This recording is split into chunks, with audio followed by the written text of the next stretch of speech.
Alert சேனலுக்கு வருக வருக. நான் செபி ரெஜிஸ்டர்டு ஃபினான்ஷியல் அட்வைசர் கிடையாதுங்க. நான் எஜுகேஷனல் பர்பஸுக்காக என்னுடைய பர்சனல் எக்ஸ்பீரியன்ஸை நான் ஒரு 20 வருஷமாக மார்க்கெட்டில் இருக்கேன். அதை தான் உங்கள்கிட்ட ஷேர் பண்ணுறேன். நீங்கள் எந்த முடிவு எடுக்கிறதா இருந்தாலும் உங்கள் நிதி ஆலோசகரை அணுகி அதுக்கப்புறம் பணத்தை போடுறதை பற்றி முடிவு பண்ணுங்கள். நன்றி. அலார்ட் சேனலுக்கு வருக வருக. இந்த சேனலுக்கு இன்னும் நீங்கள் சப்ஸ்கிரைப் பண்ணலைன்னா தயவு செஞ்சு சப்ஸ்கிரைப் பண்ணிக்கோங்க. பெல் பட்டனையும் கிளிக் பண்ணிக்கோங்க.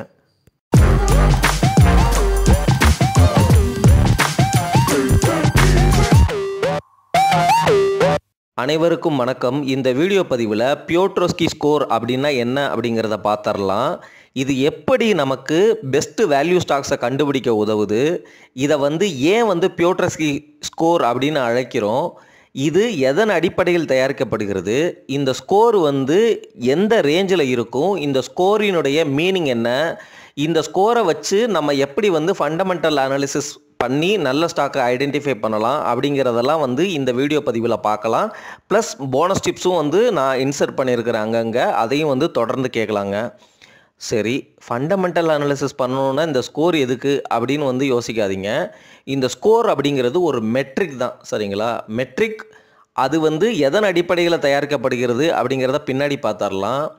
நான் தொடர்ந்து சொல்கிறது என்ன அப்படின்னா, நீங்கள் எந்த ஸ்கோரு, எந்த ஸ்க்ரீனர் சைட்டு, என்ன தான் ரேஷியோ, பாட்டம் லெவல் அனாலிசிஸ் பண்ணாலும் அது எல்லாமே உங்களுக்கு இண்டிகேட்டர்ஸ். அது எதையோ சொல்ல விரும்புது. அதை நீங்கள் பாசிட்டிவாக எடுத்துக்கலாம், நெகட்டிவாக எடுத்துக்கலாம்.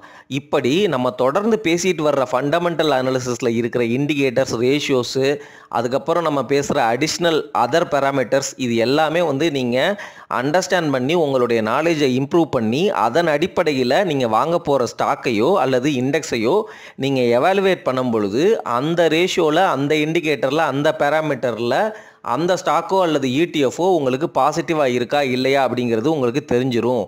நம்ம எல்லா டீட்டெயில்ஸையும் பெர்ஃபெக்டாக பண்ண முடியாது.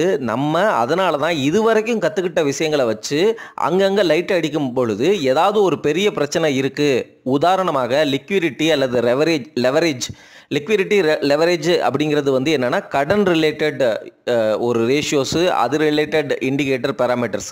ஸோ இந்த மாதிரி ஏரியாலலாம் அந்த கம்பெனி வீக்காக இருக்குது அப்படின்னா அந்த கம்பெனிக்கு உள்ளே போகக்கூடாது. நம்ம அப்போவே அனாலிசிஸை ஸ்டாப் பண்ணிவிட்டு அடுத்த கம்பெனி வேறு ஏதாவது இருக்கா அப்படின்னு பார்க்க போயிடணும். அதுதான் நம்ம நல்ல இன்வெஸ்டராக நம்ம முடிவு பண்ணணும்.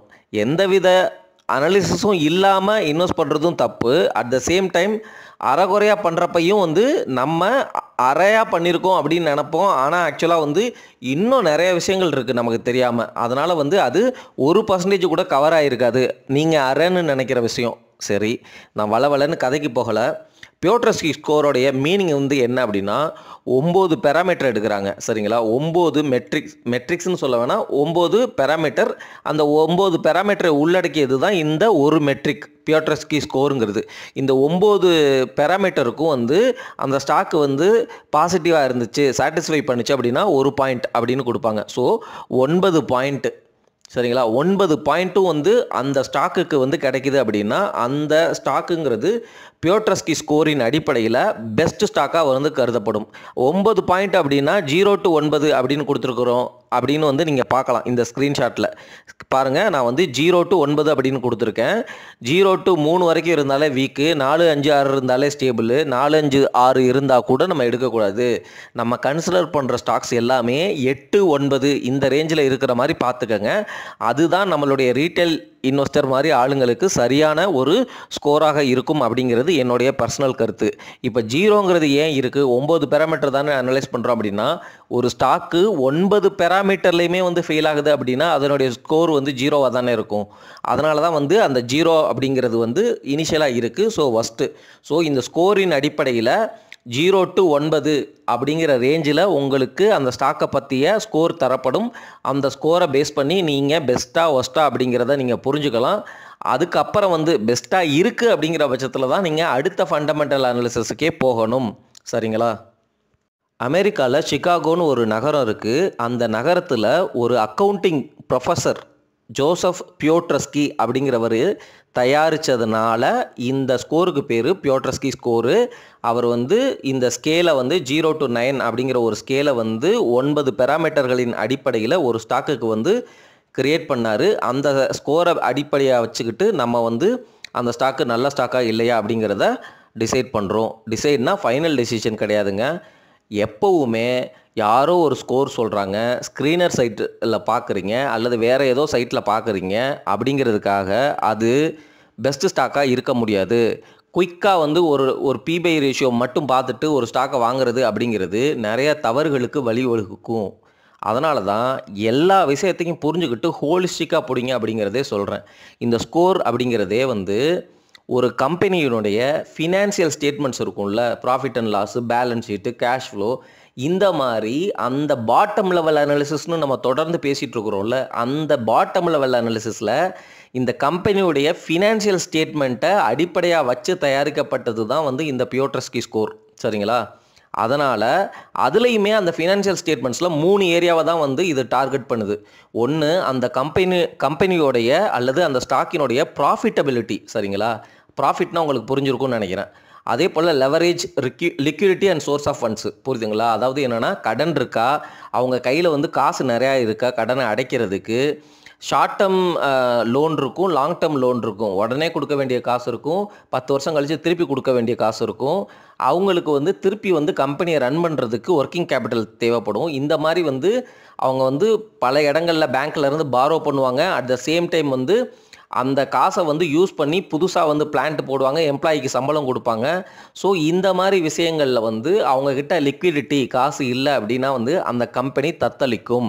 அந்த கம்பெனிக்கு கடன் அதிகமாக போகும்பொழுது என்னதான் நீங்கள் வந்து நெட் ப்ராஃபிட் பண்ணாலும் அந்த கடனுக்கு வட்டி கட்டியே வந்து அந்த கம்பெனி அழிஞ்சிட்ருக்கும். ஸோ இந்த leverage, liquidity and source of funds அப்படிங்கிற இதன் அடிப்படையிலையும் இந்த ஸ்கோர் வந்து உருவாக்கப்பட்டிருக்குது. ஆனால் இந்த ஏரியா தான் வந்து நம்மளை மாதிரி ரீட்டைல் இன்வெஸ்டர்ஸ் ரொம்ப கேர்ஃபுல்லாக வந்து நுணுக்கமாக வந்து ஆராய்ஞ்சு அந்த கம்பெனி கடன் இல்லை, இந்த கம்பெனி இந்த செக்டரில் இருக்குது, இந்த மாதிரி பிஸ்னஸில் இருக்குது, இந்த மாதிரி பிஸ்னஸுக்கு இதுதான் நேச்சரு, இந்த இடத்துல இவ்வளோ கடன் வாங்கலாம் வாங்கக்கூடாது அப்படிங்கிற அந்த புரிதல் இருக்கணுங்க.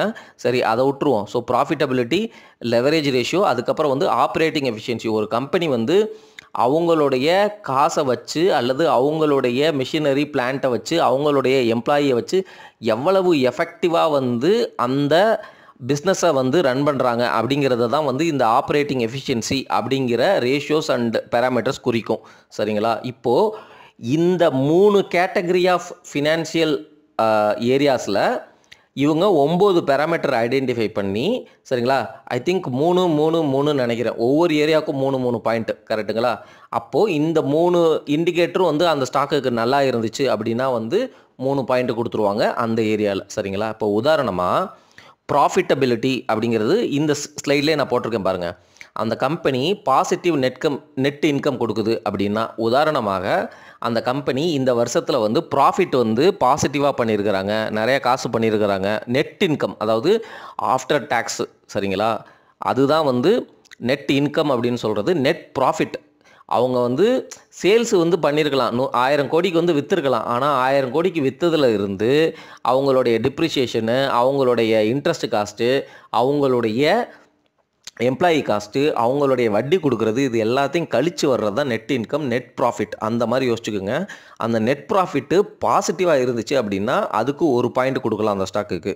அதுக்கப்புறம் அந்த கம்பெனி அந்த ஸ்டாக்குக்குன்னு ஒரு அசட் இருக்கும்ல. ஃபார் எக்ஸாம்பிள் உங்ககிட்ட ஒரு வீடு இருக்கலாம், அல்லது உங்ககிட்ட வந்து ஒரு எஃப்டிங்கிறது அசட்டு. சரிங்களா? அந்த அசட் உங்ககிட்ட இருக்கும் பொழுது அந்த அசட்லேருந்து உங்களுக்கு எவ்வளவு ரிட்டர்ன் வந்துச்சு அப்படிங்கிறது தான் வந்து ரிட்டர்ன் ஆன் அசட்ஸு. இப்போது நீங்கள் வீடு வாங்கிட்டீங்க, ஆனால் அந்த வீட்டினுடைய மதிப்பு வந்து அடுத்த வருஷம் குறைஞ்சி போச்சுன்னா அந்த ரிட்டர்ன் ஆன் அசட் வந்து நெகட்டிவாக தான் வந்து எழுதுவாங்க. அது மட்டும் இல்லாமல் அந்த வீட்டுக்கு வந்து டிப்ரிஷியேஷன் வேறு வந்து ஒரு அமௌண்ட் போட்டு பேலன்ஸ் ஷீட்டில் வந்து போடுவாங்க. சரிங்களா? அந்த கால்குலேஷனில் ஃபினான்ஷியல் ஸ்டேட்மெண்ட்டில் வரும்.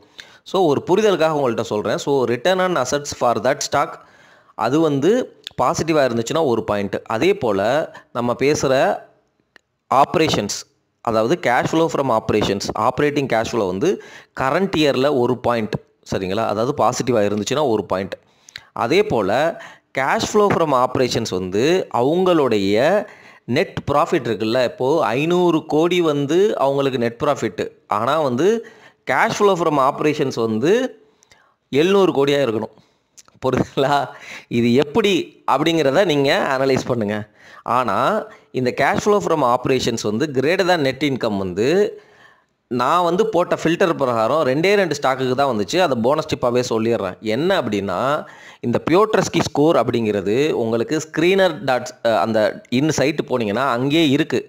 ஆனால் அதை கிளிக் பண்ணிங்க அப்படின்னா ஒவ்வொரு ஸ்டாக்குக்கும் வந்து பியோட்ரஸ்கி ஸ்கோர் அப்படிங்கிறத வந்து அந்த சைட்லேயே வந்து அவங்க டேரெக்டாக கால்குலேட் பண்ணிடுறாங்க. சரிங்களா? நம்பரே உங்களுக்கு தெரியும் 8, 7 அந்த மாதிரி. இவங்க ஃபில்டர் கொரியில் வந்து பியோட்ரஸ்கி ஸ்கோர் 7க்கு மேலே இருந்தால் எடு அப்படின்னு சொல்லிட்டு ஒரு லிஸ்ட் ஆஃப் ஸ்டாக்ஸை லிஸ்ட் பண்ணுறாங்க. அது ஏகப்பட்ட ஸ்டாக்ஸ் இருக்குது. சரிங்களா? நான் என்ன பண்ணேன் அப்படின்னா, பியோட்ரஸ்கி ஸ்கோரு 7க்கு மேலே இருக்கிற ஸ்டாக்ஸை லிஸ்ட்டு பண்ணு அப்படின்னு சொல்லிட்டேன். சரிங்களா?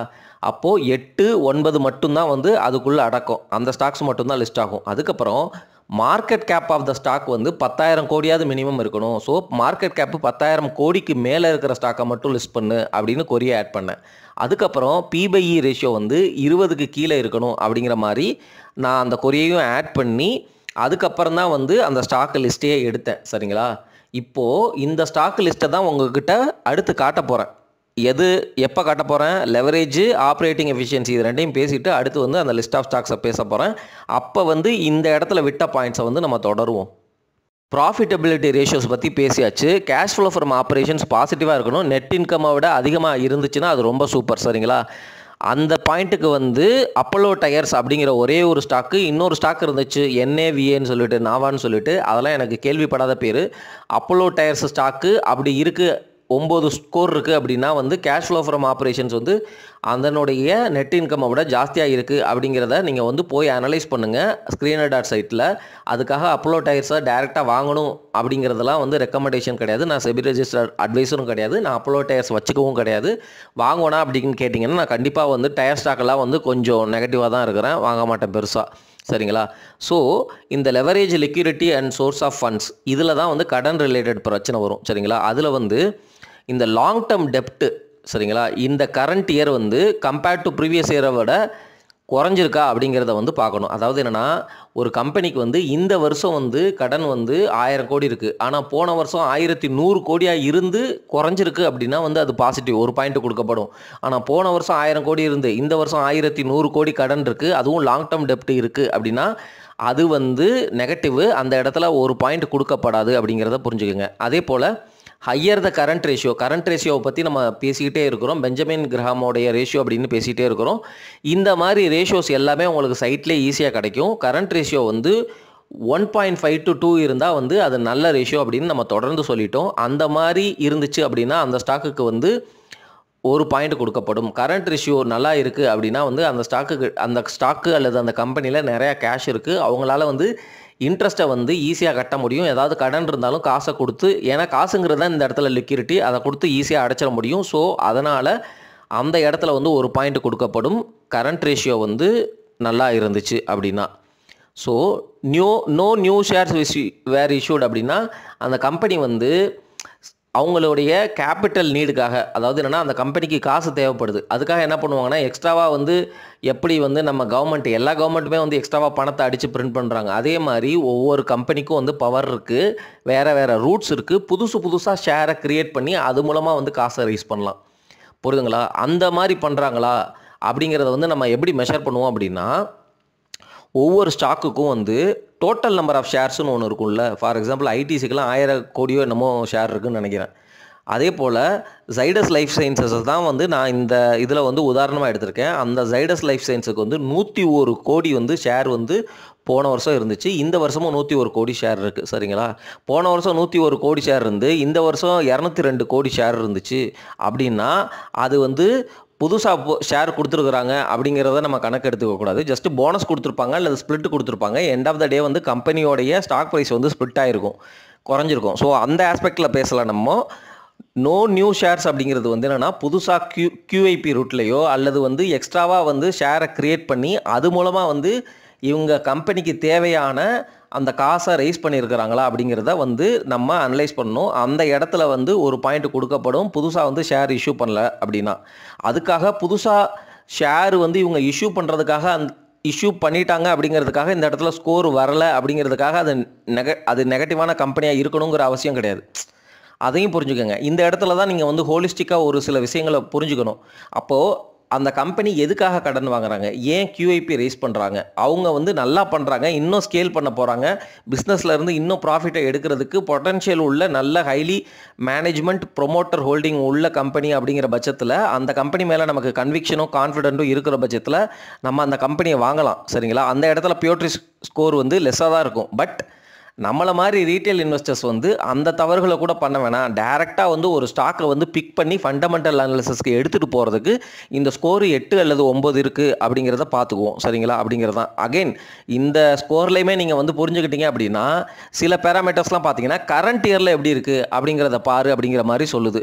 நெட் இன்கம் வந்து கரண்ட் இயரில் எப்படி இருக்குது அந்த மாதிரி வந்து பேசுகிறாங்க. கரண்ட் இயரில் நெட் இன்கம் பாசிட்டிவாக இருந்து போன 3 வருஷத்துக்கு நெகட்டிவாக இருந்து அல்லது அடுத்த வருஷம் வந்து நெகட்டிவான நெட் ப்ராஃபிட் கொடுக்க போகுது அப்படின்னா அந்த ஸ்டாக்கு நல்ல ஸ்டாக்கு இல்லைன்னு தானே அர்த்தம். ஸோ இந்த மாதிரி ஒவ்வொரு ஸ்கோரு ஒவ்வொரு மெட்ரிக்கும் நான் ஒவ்வொரு பேசுகிற ஒவ்வொரு விஷயத்துலையுமே வந்து இந்த மாதிரி நீங்கள் யோசிக்கணும். இதுக்கு பேர் தான் வந்து விஸ்டம் அப்படின்னு சொல்லுவாங்க. நீங்கள் அந்த பிளைண்டாக வந்து எதையுமே எடுத்துக்கக்கூடாது. அதுதான் பாயிண்ட். நீங்கள் வந்து யோசிக்கணும், சிந்திக்கணும், அதை வந்து ஹோலிஸ்டிக்காக சிந்திக்கணும். அதுக்கப்புறம் வந்து நம்ம முடிவுகளை பண்ணணும். ஒரு ஸ்டாக்கை நீங்கள் ஹோலிஸ்டிக்காக பிடிக்கிறது அப்படிங்கிறதுக்கு ஸ்டார்டிங் பாயிண்ட் வேணும்ல. PBI ரேஷியோ எப்படி உங்களுக்கு ஸ்டார்டிங் பாயிண்ட்டோ அதே மாதிரி இந்த ஸ்கோரும் வந்து ஒரு ஸ்டார்டிங் பாயிண்ட்டாக உங்களுக்கு அமையும். ஸோ 7000 ஸ்டாக் இருக்குது. 7000 ஸ்டாக்கையும் ஒவ்வொன்றா எடுத்து நீங்கள் அனலைஸ் பண்ணணும்னு அவசியம் கிடையாது. பியோட்ரி ஸ்கோர் வந்து நல்லா இருக்காப்பா, இந்த ஸ்கோர் வந்து 9 இருக்கா, பரவாயில்லையே, இந்த ஸ்டாக்கை வந்து நான் பார்க்குறேன் அப்படின்னு சொல்லிட்டு அதுக்கப்புறம் உள்ளே போய் ஆவரேஜ் EPS பார்க்கணும். அந்த ப்ரொமோட்டர் வந்து எப்படி இருக்காரு, கார்ப்பரேட் கவர்னன்ஸ் எப்படி இருக்குது, ரெகுலேட்டரி என்விரான்மெண்ட் எப்படி இருக்குது, அந்த கம்பெனியோடைய ப்ராடக்ட் அண்ட் சர்வீசஸ் மார்க்கெட்டில் எந்த அளவுக்கு நல்லா வந்து வேல்யூபிளாக இருக்குது, இந்த மாதிரிலாம் நீங்கள் வந்து அனலைஸ் பண்ணணும் நண்பர்களே. சரி, இப்போ லெவரேஜ் ரேஷியோஸை பற்றி அல்லது லெவரேஜ் பேராமீட்டர்ஸை பற்றி பார்த்தாச்சு. ஆப்ரேட்டிங் எஃபிஷியன்சி அப்படின்னு பார்க்கும் பொழுது இதில் 2 வருது. ஸோ சரி, அப்போ வந்து வேறு எதுக்கோ வந்து 3 பாயிண்ட் கொடுத்துட்டாங்களா? சரி பார்த்துக்கங்க. ஆமாம், ப்ராஃபிட்டபிலிட்டியில் வந்து 4 பாயிண்ட்ஸ் இருக்குது நண்பர்களே. இப்போது இந்த லிக்விடிட்டி லெவரேஜில் வந்து எத்தனை பாயிண்ட்ஸ் இருக்குது? 2 பாயிண்ட்ஸ் 3 பாயிண்ட்ஸ் இருக்குது. சரிங்களா? ஸோ ப்ராஃபிட்டபிலிட்டிக்கு 4, லெவரேஜுக்கு 3, ஆப்ரேட்டிங் எஃபிஷியன்சிக்கு 2. இந்த ஆப்ரேட்டிங் எஃபிஷியன்சியில் வந்து அந்த கிராஸ் மார்ஜின், அதாவது என்னென்னா ஒரு பிஸ்னஸை அல்லது ஒரு ப்ராடக்டை நீங்கள் வந்து செல் பண்ணுறீங்க அப்படின்னா மார்ஜின் ஆஃப் த பிஸ்னஸ் அப்படின்னு ஒன்று இருக்கும். அதாவது என்னென்னா ஒரு பொருளை 100 ரூபாய்க்கு விற்கிறீங்க அப்படின்னா உங்களுக்கு 30 ரூபா லாபம். அப்போ 30% அப்படிங்கிறது உங்களுடைய ப்ராஃபிட் மார்ஜின். அது கிராஸ் மார்ஜின் அப்படின்னு சொல்லுவாங்க. சரிங்களா? ஏன் அப்படின்னா அந்த 30 ரூபாயிலேருந்து தான் நீங்கள் டேக்ஸ் கட்டணும், எம்ப்ளாயி காஸ்ட்லாம் கொடுக்கணும். சரிங்களா? அப்போது ப்ராஃபிட் ஆஃப்டர் டேக்ஸ் மார்ஜின் அப்படிங்கிறது தான் வந்து ரொம்ப ரியலிஸ்டிக்கான உங்களுக்கு மார்ஜினாக இருக்கும். சரிங்களா? 30% கிராஸ் மார்ஜினாக இருந்தாலும் உங்களுக்கு கையில் வர்றது வந்து 15 ரூபா தான் வரும். அப்போ 100 ரூபாய்க்கு ஒரு பொருளை விற்றா உங்களுக்கு வரப்போகிறது 15 ரூபா. அந்த 100 ரூபா உள்ள பொருளே வந்து 1000 குவான்டிட்டி விற்றீங்க அப்படின்னா 1000 × 100 அப்படின்னு போடும் பொழுது உங்களுக்கு 1 லட்சம். அந்த 1 லட்சம் ரூபா தான் வந்து சேல்ஸு, நெட் அந்த சேல்ஸு. சரிங்களா? அதுதான் வந்து உங்களுடைய ரெவன்யூ. அந்த ரெவன்யூ அதிலிருந்து வர்ற இந்த ப்ராஃபிட் மார்ஜின் வந்து 30 ரூபா ஒரு ப்ராடக்ட்டுக்கு அப்படின்னா வந்து உங்களுக்கு 1000 ப்ராடக்ட். அப்போ 1000 × 30 அப்படின்னு போடும்போது 30,000 ரூபா உங்களுக்கு கிராஸ் மார்ஜின். அந்த 30,000 இருந்து மறுபடியும் வந்து நீங்கள் டேக்ஸ் இதெல்லாம் போக 15,000 கொடுத்துட்றீங்க. அப்போ 15,000 தான் வந்து உங்களுடைய ப்ராஃபிட் ஆஃப்டர் டேக்ஸ். இது அமௌண்ட்டு. அந்த அமௌண்ட்டையே நீங்கள் வந்து 15% வந்துடுது. சரிங்களா? 100 ரூபாய்க்கு 15 ரூபா அப்படி கிடைக்கிறதுனால 15% அப்படின்னு பேசுகிறோம். இந்த மாதிரி பேசிக்காக வந்து விஷயங்களை தெரிஞ்சுக்கிட்டு அதுக்கப்புறம் நீங்கள் உள்ளே போய் இதன் அடிப்படையில் வந்து இன்னும் கொஞ்சம் ஃபர்தராக நீங்கள் அனலைஸ் பண்ணும்பொழுது உங்களுக்கு பெட்டராக வந்து கிளாரிட்டி கிடைக்கும். நீங்கள் ரியல் ஃபினான்ஷியல் கான்செப்ட்ஸ்குள்ளே உள்ளே போவீங்க. Higher asset turn over ratio compared to previous year, இந்த மாதிரி ரேஷியோக்கெல்லாம் உங்களுக்கு சைட்டில் டைரெக்டாகவே கிடச்சிரும் நண்பர்களே. அதை வந்து பார்த்துக்கங்க. ஸோ இந்த அடிப்படையில் தான் வந்து இந்த பியோட்ரி ஸ்கோர் அப்படிங்கிறது உருவாக்கப்படுகிறது. ஸோ நான் 7க்கு மேலே இருக்கிற பியோட்ரி ஸ்கோர் ஸ்டாக்ஸை கொடு, ப்ளஸ் PBI ரேஷியோ 20க்கு கீழே இருக்கணும், மார்க்கெட் கேப் 10,000 கோடிக்கு மேலே இருக்கணும் அப்படிங்கிறது தான் என்னுடைய கண்டிஷன். அந்த கண்டிஷனுக்கு ஒரு 18 ஸ்டாக் வந்துச்சு. அதில் 10 ஸ்டாக்ஸை வந்து நான் லிஸ்ட் பண்ணுறேன். இதில் வந்து பார்த்தீங்க அப்படின்னா ஃபஸ்ட்டு LT ஃபுட்ஸு, அது ஒரு small gap FMCG stock. Zydus life sciences again ஒரு ஸ்மால் கேப்புன்னு கூட நீங்கள் சொல்லலாம். பட் ஆனால் மிட் கேப்புன்னு நான் சொல்லுவேன். ஏன்னா வந்து ஜைடஸ் லைஃப் சயின்சஸ் வந்து ஹோல்ஸ் ஜைடஸ் வெல்னஸ், அது ஒரு எஃப்எம்சிஜி கம்பெனி சரிங்களா. Zydus life sciences is a popular company, நல்லாவே ஏறி இருக்குது. ஃபார்மா செக்டரில் உள்ள கம்பெனி. அப்போலோ டயர்ஸ் இப்போ தான் கொஞ்சம் நேரத்துக்கு முன்னாடி பேசுகிறேன். அப்போலோ டயர்ஸுக்கு மட்டும் பாருங்கள், அந்த பியூட்டர்ஸ்கிஸ் கோடு 9ன்னு வந்திருக்கு.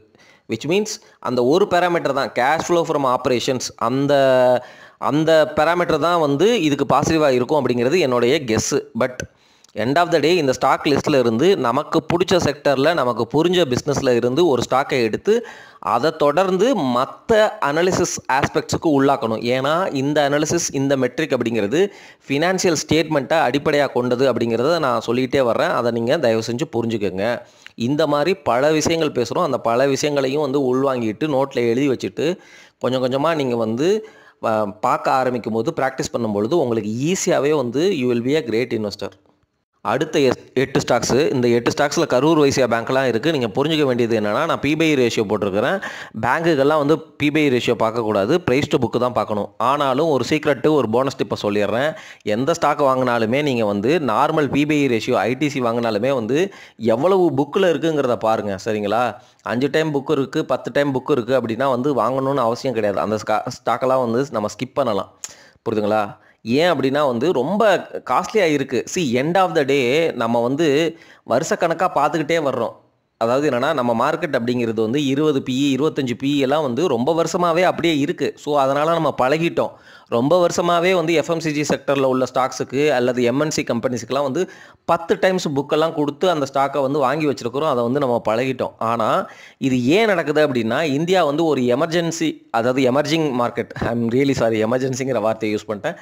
எமர்ஜிங் மார்க்கெட், இன்னும் வளர்ச்சி வாய்ப்புகள் அதிகமாக இருக்கிற, ஹை க்ரோத் கொண்ட, ரொம்ப ரொம்ப யங்கான இளைஞர்கள் நிறையா இருக்கிற, க்ரோத் பொட்டன்ஷியல் ஸ்ட்ராங்காக இருக்கிற நல்ல எமர்ஜிங் மார்க்கெட் உள்ள கண்ட்ரி அப்படிங்கிறதுனால தான் இந்த வேல்யூவேஷனில் இப்படியே ட்ரேட் ஆகிட்டு இருக்கு நண்பர்களே. ஆனால் ஃபாரினில் நீங்களாம் போய் பார்த்தீங்க அப்படின்னா இந்த ஸ்டாக்ஸுக்கெல்லாம் இவ்வளோ வேல்யூவேஷன் இருக்காது, இத்தனை புக்கும் இருக்காது. இத்தனை புக்கு இருந்தால் அவங்க வாங்கவும் மாட்டாங்க. 7000 ஸ்டாக்கில் உங்களுக்கு நம்ம பேசுகிற அனாலிசிஸ் பிரகாரம் ரொம்ப ஸ்ட்ரிக்டாக நீங்கள் இருந்தீங்க அப்படின்னா உங்களுக்கு ஸ்டாக்ஸ் கிடைக்கிறதே ரொம்ப ரொம்ப கஷ்டம் சரிங்களா. ஆனாலும் நீங்கள் அவ்வளோ ஸ்ட்ரிக்டாக இருந்தீங்க அப்படின்னா உங்களுக்கு வாய்ப்பு கண்டிப்பாக வந்துக்கிட்டே இருக்கும். நீங்கள் அதாவது நான் சொல்ல வர்றது என்ன அப்படின்னா, இவ்வளோ புக் இருந்தால் நான் வாங்க மாட்டேன், அது எவ்வளோ பெரிய சூப்பரான கம்பெனியாக இருந்தாலும் சரி. இப்போது உதாரணமாக HDFC பேங்க் வந்து 2.5 புக் இருக்குன்னா 2.5 பேங்க்குக்கு நான் HDFC வாங்க மாட்டேன். அதுதான் உங்களுடைய ஸ்டாண்டு. அவ்வளோ ஸ்ட்ரிக்டாக இருக்கிறீங்கன்னா you are the perfect investor. உங்களுக்குன்னு ஒரு வாய்ப்பு வந்து வரும். அப்போ அதுக்கு வந்து நீங்கள் இன்னும் கொக்கு மாதிரி வந்து காத்திருக்கணும் அப்படிங்கிறது தான் பாயிண்ட்டு. அப்படி யாரெல்லாம் இன்வெஸ்ட் பண்ணுறாங்களோ, கொக்கு மாதிரி காத்திருந்து பியர் மார்க்கெட்டில் வந்து உடையும் பொழுது உடனே போய் காசை உள்ள போட மாட்டாங்க. அவங்க வச்சுருக்கிற ஸ்டாக்கில் இந்த மாதிரி எல்லா பேராமீட்டரும் சாட்டிஸ்ஃபை ஆகுதா அப்படின்னு பார்த்துட்டு அப்போ தான் காசை இறக்குவாங்க.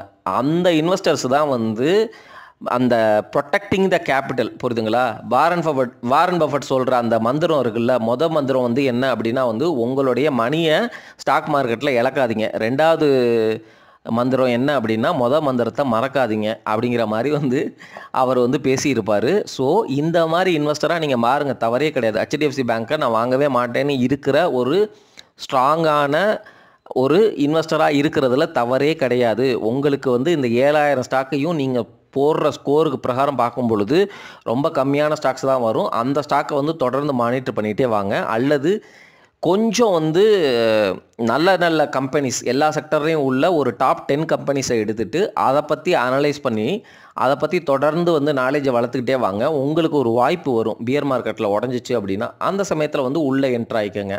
அது வரைக்கும் நீங்கள் கோல்டு டெப்ட்டில் இருந்து வர்ற 8-9% வந்து வட்டியை வந்து நீங்கள் தாராளமாக நிம்மதியாக அனுபவித்து கொண்டு இருக்கலாம். அப்படி தான் வந்து பண்ணணும் பெஸ்ட் இன்வெஸ்டர். அவசரப்படக்கூடாது, பொறுமையாக இருக்கணும். ஆப்பர்ச்சுனிட்டி போயிடுச்சுன்னு பயப்படவே கூடாது. ஃபியர் ஆஃப் மிஸ்ஸிங் அவுட் வரவே கூடாது. இங்கேருந்து மார்க்கெட் வந்து 100-150% போனாலும் ஒரு நல்ல இன்வெஸ்டர் கவலைப்பட மாட்டார். ஏன்னா நல்ல இன்வெஸ்டர்கிட்ட டிசிப்ளின் இருக்கிறப்போ அவருக்குன்னு அவருடைய டிசிப்ளினுக்குன்னு ஒரு விஷயம் வரும், ஒரு டைம் வரும். அந்த டைமில் அவர் வந்து கரெக்டாக கான்ஃபிடெண்ட்டாக இறங்குவார். அவர் தான் வந்து லாங் ரன்னில் வந்து ஸ்டெடியாக நிலச்சி நிற்பார். நம்மளை மாதிரி வந்து ரொம்ப அவசரப்பட்டு ஃபியர் ஆஃப் மிஸ்ஸிங் அவுட்டில் ரொம்ப அக்ரெசிவாக இருக்கிற காசெல்லாம் கொண்டு போய் ஸ்டாக் மார்க்கெட்டில் ஒரே ஃபேஸில் வந்து போடுவோம். அதெல்லாம் வந்து பப்பு வேகாத ஒரு சிச்சுவேஷன். நீங்கள் வந்து ஒன்றும் இல்லை, அந்த ஸ்டாக்கையோ அல்லது வந்து இடிஎஃப்ஐயோ நீங்கள் பேக்கில் கொஞ்சம் பார்த்தாலே போதும், அதனுடைய சார்ட் பேட்டர்ன் வந்து ரொம்ப ஃப்ளாட்டாகவே, ஸ்மால் கேப் ஸ்டாக்ஸ் எல்லாம் வந்து பார்த்தீங்கன்னா 10 வருஷம் 12 வருஷத்துக்கு அப்படியே ஃப்ளாட்டாகவே இருக்கும். பார்த்துருக்கீங்களா? ஃப்ளாட்டாக கிடக்கும். அதுக்கப்புறம் வந்து புல் மார்க்கெட்டில் வந்து பயங்கரமாக ஏறி இருக்கும்.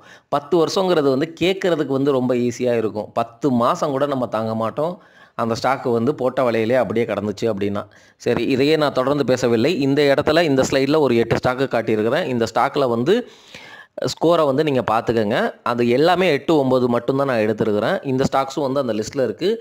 இந்த ஸ்டாக்ஸை வந்து நீங்கள் டைரெக்டாக வாங்கக்கூடாது. ஃபண்டமெண்டல் அனாலிசிஸ் பண்ணிட்டு தான் வந்து வாங்கணும். அதுவும் இம்பார்ட்டண்ட்டாக டாப் லெவல் அனாலிசிஸ் சூப்பராக இல்லை, நல்லா இல்லை அப்படின்னா பாட்டம் லெவல் அனாலிசிஸ்க்கு போகிறதே வேஸ்ட்டு. டாப் லெவல் அனாலிசிஸ்னால் உங்களுக்கே தெரியும், மேனேஜ்மெண்ட் குவாலிட்டி, ப்ரொமோட்டரு, ப்ளஸ் வந்து ஏதாவது பாஸ்ட்டில் வந்து என்ன மாதிரி ஹிஸ்ட்ரி, ஸ்கேமு, இவங்களை நம்பலாமா அப்படிங்கிறது தான் வந்து டாப் லெவல் அனாலிசிஸ். சரி, இந்த பேசுகிற 9 ஸ்கோருக்கு வந்து ஜைடஸ் லைஃப் சயின்சஸ் தான் நான் வச்சுருக்க ஷேர் அப்படிங்கிறதுனால அது எப்படி இருக்குது அப்படிங்கிறத வந்து நான் பார்க்க ட்ரை பண்ணேன். இந்த நெட் ப்ராஃபிட் வந்து பாசிட்டிவாக இருக்குது, 4675 கோடி. ஸோ அதில் ஒரு பாயிண்ட்டு. ரிட்டர்ன் ஆன் அசட்ஸ் வந்து 14.6% இருக்குது. அவங்க வச்சிருக்கிற அசட்லேருந்து அவங்களுக்கு வந்து 14.6% ரிட்டர்ன் வருது, விச் இஸ் ஆல்சோ பாசிட்டிவ் திங்கு. ஒரு பாயிண்ட். சரிங்களா? ஒரு கம்பெனியோடைய ப்ராஃபிட் வந்து அவங்களுடைய கோர் ஆப்ரேஷன்ஸ், ப்ராடக்டை செல் பண்ணுறது மூலமாகவும் வரும், அவங்க வச்சிருக்கிற கேஷில் இருந்து வந்து வட்டியும் வரும், அவங்க வச்சிருக்கிற அசட் மூலமாக வந்து ஏதாவது ரெவன்யூ இன்கம் ஜென்ரேட் பண்ணாங்கன்னா அதுவுமே வந்து பாசிட்டிவ். உங்கள்கிட்ட சொத்து இருக்குது, அந்த சொத்து வந்து ஏர்ன் பண்ணிகிட்டே இருக்கும் நீங்கள் என்ன தான் வேலைக்கு போனாலும். சரிங்களா? இந்த மாதிரிலாம் யோசிச்சு தான் வந்து ஒரு ஸ்டாக்கை பிடிக்கணும். Cash flow from operating activity வந்து இந்த நெட் ப்ராஃபிட்டை விட கம்மியாக தான் இருக்குது, 3228 கோடி தான் இருக்குது. ஸோ அதனால் வந்து ஐ திங்க் இந்த ரேஷியோவில் தான் வந்து இந்த ஜைடஸ் லைஃப் சயின்சஸுக்கு வந்து 9 பாயிண்ட் கிடைக்காம 8 பாயிண்ட் கிடச்சிருக்கு அப்படின்னு நான் நினைக்கிறேங்க. அதே போல் வந்து அடுத்த ஸ்லைடில் வந்து மற்ற பேராமீட்டர்ஸுக்கெலாம் என்ன வேல்யூ இருக்குது அப்படிங்கிறத பார்க்கலாம். இந்த இடத்துல லிக்விடிட்டி அந்த ரேஷியோ பிரகாரம் டெப்ட் டு ஈக்விட்டி 0.01, ஆல்மோஸ்ட் கடனே இல்லை அப்படிங்கிறது தான். ஸோ இந்த இடத்துல வந்து ஒரு பாயிண்ட் வந்து தாராளமாக கொடுத்துக்கலாம். கரண்ட் ரேஷியோ 2.27 இருக்குது.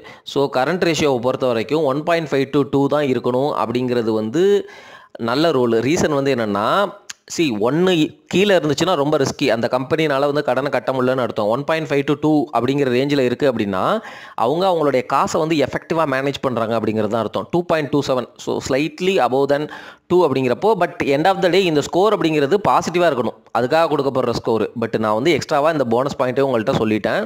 ஸோ கரண்ட் ரேஷியோ வந்து ரொம்ப ஜாஸ்தியாக இருக்குன்னா அந்த கம்பெனி வந்து கேஷை வந்து சரியாக வந்து அவங்களால யூட்டிலைஸ் பண்ண முடியல. அதனால தான் வந்து டிவிடெண்ட் கொடுக்குற கம்பெனிகளே எனக்கு பிடிக்காது பர்சனலாகவே. ஐடிசியெல்லாம் வந்து பார்த்தீங்கன்னு வச்சுக்கோங்களேன், நான் ஏன் வந்து ஒரே ஒரு ஸ்டாக் வச்சுருக்கேன், இன்னும் வந்து பொசிஷன் எடுக்கலை அப்படின்னா அது ஏகப்பட்ட டிவிடெண்டை கொடுப்பாங்க. சரிங்களா? ஸ்டாக் ப்ரைஸில் க்ரோத் இருக்காது, ரொம்ப ஸ்லோவாக வேறு மூவ் ஆகும். அந்த டிவிடெண்டுக்கு வேறு நீங்கள் வேலை பார்த்துட்ருக்கீங்க அப்படின்னா வந்து இன்கம் வேறு வந்து நீங்கள் வந்து டேக்ஸபிள் அந்த வருஷமே கட்டணும். இந்த மாதிரி பிரச்சனைகள் வர்றதுனால தான் அந்த மாதிரி யோசிப்போம் சில இன்வெஸ்டர்ஸ். நான் அப்படி யோசிக்கிற இன்வெஸ்டர்ஸ் தான். அதே போல் என்னோடய சிச்சுவேஷன் சேஞ்ச் ஆகிடுச்சு. ஸோ அதனால் என்னுடைய சூழ்நிலைகளையும் திங்கிங்கையும் வந்து நான் மாற்றிக்குவேன். சரிங்களா? வேலையில் இருந்தேன், வேலையில் இல்லாமல் இருக்கேன். அப்போ எப்படிங்கிறத வந்து நான் எனக்கு ஏற்ற மாதிரி பிளான் பண்ணுவேன், நீங்கள் உங்களுக்கு ஏற்ற மாதிரி பிளான் பண்ணிக்கோங்க. அடுத்து வந்து நம்பர் ஆஃப் ஈக்விட்டி ஷேர்ஸு நான் முன்னாடியே பேசிட்டேன், அது வந்து ஒன்றும் பெருசாக சேஞ்ச் இல்லை. So super. ஆப்ரேட்டிங் எஃபிஷியன்ஸில் இந்த ஹையர் கிராஸ் மார்ஜினை நான் பற்றி ஆல்ரெடி பேசிட்டேன். ஹையர் அசட் டர்ன் ஓவர் ரேஷியோவும் நீங்கள் வந்து stockagescreener.in போனீங்க அப்படின்னா வந்து கண்டிப்பாக கிடச்சிரும். ஸோ இதிலேருந்து நம்ம தெரிஞ்சிக்க வேண்டியது என்ன அப்படின்னா, இந்த பியோட்ரஸ்கி ஸ்கேன்னு ஒன்று இருக்குது. இந்த ஸ்கோரின் அடிப்படையில் சில ஸ்டாக்ஸை எடுத்துக்கலாம். அதுக்கப்புறம் வந்து அந்த ஸ்டாக்கை எப்படி பிடிக்கிறது அப்படிங்கிறத பற்றி நான் ஆல்ரெடி விலாவரியாக எல்லா வீடியோக்கள்லையும் பேசுகிற அதே கான்செப்டே ரொம்ப ஷார்ட்டாக குயிக்காக என்னால் முடிஞ்ச அளவுக்கு சொல்லி முடிச்சிருக்கிறேன் நண்பர்களே. இதுதான் பியோட்ரஸ்கி ஸ்கோர் அப்படிங்கிறது. இதில் ஏதாவது கமெண்ட்டு நான் சரியாக எக்ஸ்பிளைன் பண்ணல அப்படிங்கிற மாதிரி உங்களுக்கு தோணுச்சுன்னா அதை கமெண்ட்டில் சொல்லுங்கள். நான் உங்களுக்கு ஃபர்தர் வீடியோக்களில் வந்து அந்த ஆஸ்பெக்டை வந்து இதே மாதிரி இடைச்சர்களாக வந்து இடையில வந்து சொல்லி நான் உங்களுக்கு வந்து கிளாரிட்டியை வந்து ஃபர்தராக கொடுக்குறேன். இப்போ என்ன அப்படின்னா, புதுசாக வந்து கொஞ்சம் கொஞ்சமாக வந்து நியூவாக வந்து சப்ஸ்கிரைபர்ஸ் ஆட் ஆகுறீங்க. நீங்கள்லாம் வந்து ஒரே ஒரு ரெக்வஸ்ட், நீங்கள்லாம் பழைய வீடியோக்கள் தயவு செஞ்சு ஒரு ஓவராலாக வந்து போய் பார்த்துக்கிட்டே வாங்க, கொஞ்சம் கொஞ்சமாக பாருங்கள். அப்போ தான் வந்து என்னுடைய டைரக்ஷன் உங்களுக்கு புரியும். ஏன்னா வந்து நான் top level analysis, bottom level analysis சொன்னால் உங்களுக்காக நான் திருப்பி எல்லா வீடியோலையும் பேசுகிற மாதிரி இருக்குது. So that I'm going to avoid. Already avoid பண்ணிட்டேன். 50% வந்து சொல்கிறத வந்து நிறுத்திட்டேன். ஒரு 50% மட்டும்தான் அதை ரிப்பீட் பண்ணிகிட்ருக்கேன். அது போக இன்னும் குறைஞ்சிரும். ஸோ பழைய வீடியோக்களை தயவு செஞ்சு பார்க்கவும் என்று சொல்லி இந்த வீடியோ பதிவை முடிக்கிறேன். நன்றி, வணக்கம்.